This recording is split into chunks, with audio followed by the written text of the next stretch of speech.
નમસ્કાર, હું છું આપનો મિત્ર જીતેન્દ્ર વાજા. આપને એક વાત સંભળાવું.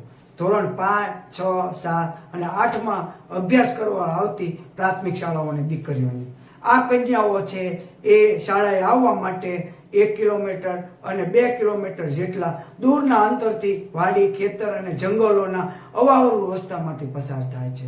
આવી દીકરીઓની મનોવ્યથા શું હશે એ આપ જાણતા હશો. તો આવી દીકરીઓ માટે અમે એક બેટી બચાવો બેટી ભણાવો અભિયાન લઈને આવી રહ્યા છીએ. આ અભિયાન પરમ પૂજ્ય વિશ્વવંદની પૂજ્ય મોરારી બાપુની કૃપા અને કરુણાથી ચાલી રહ્યું છે. તો આવી દીકરીઓને અમે શાળાએ આવવા માટે કંપનીની સારામાં સારી એક સાયકલ અમે એમને અર્પણ કરીએ છીએ. સરકારશ્રીની યોજના છે, ટ્રાન્સપોર્ટ ભાડું આપે છે દીકરીઓને, પણ આ દીકરીઓ અન્ય જગ્યાએથી અન્ય દિશાઓમાંથી કેડીમાંથી પસાર થતી હોય ત્યાં વાહનની પણ સગવડ હોતી નથી. અને આવી દીકરીઓ જૂથમાં આવતી હોતી નથી. અલગ અલગ જગ્યાએથી આવી દીકરીઓ એકલી પસાર થતી હોય તો આવી દીકરીઓ માટે સહાય કરવા માટે આપ પણ અમને સહયોગી બની શકો છો.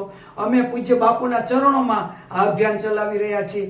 આપ અમને આ અભિયાનમાં સહકાર આપવા માટે આપ પણ બાપુના ચરણોમાં આવીને આપ એની સેવા કરી શકો છો. અમારી સંસ્થાનું નામ છે આરતી મહિલા વિકાસ સંઘ, જીતેન્દ્ર વાજા. મારો નંબર છે 9909398636. વંદે માતરમ, જય સિયારામ. સત્ય હકીકતની એક ઝલક બતાવો.